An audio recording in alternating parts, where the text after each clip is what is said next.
Les feldspaths sont des minéraux le plus souvent bien développés, subotomorphes de forme prismatique ou en baguette et d'une taille de 1 à 10 cm.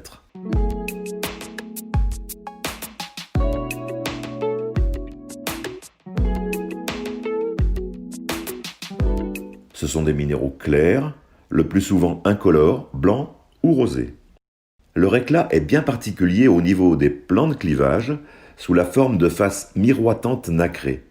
S'ils sont altérés, leur éclat est terne. Ils sont translucides à opaques selon le degré d'altération.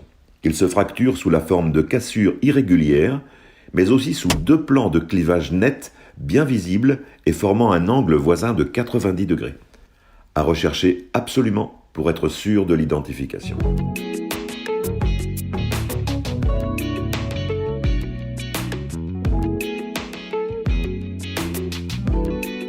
Leur dureté varie de 6 à 6,5. Ils rayent le verre standard et sont rayés par une lame d'acier dur. Les feldspaths alcalins présentent des macles de Carlsbad, les feldspaths plagioclases des macles polysynthétiques. La macle de Carlsbad se repère par l'éclat différent de deux minéraux associés. La macle polysynthétique se présente sous forme de stries parallèles.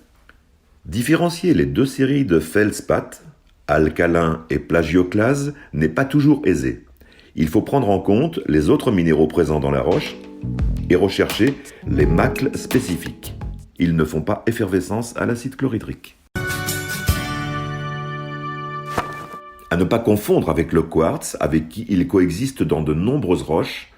Le quartz est xénomorphe sous forme de grains gris translucides et sans clivage.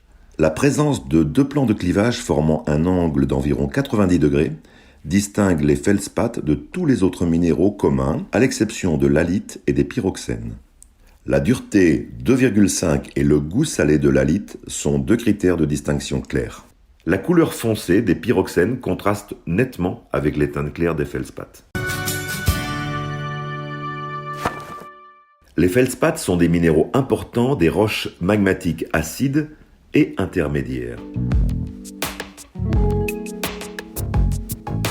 Ils sont présents dans les gneiss sous forme d'yeux. On parle alors de gneiss œillé.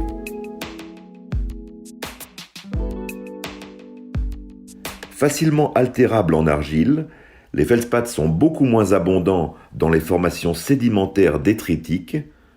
On peut néanmoins en trouver dans les sables et l'arcose, équivalent d'un grès comprenant des feldspaths.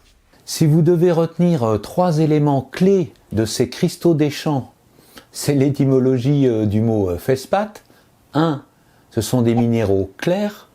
2. Il existe deux plans de clivage avec un angle de 90 degrés. 3.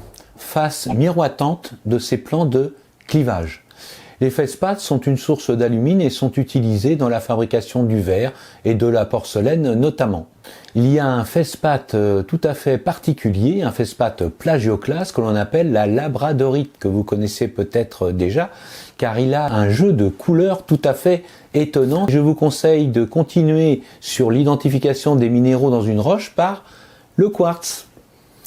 À bientôt!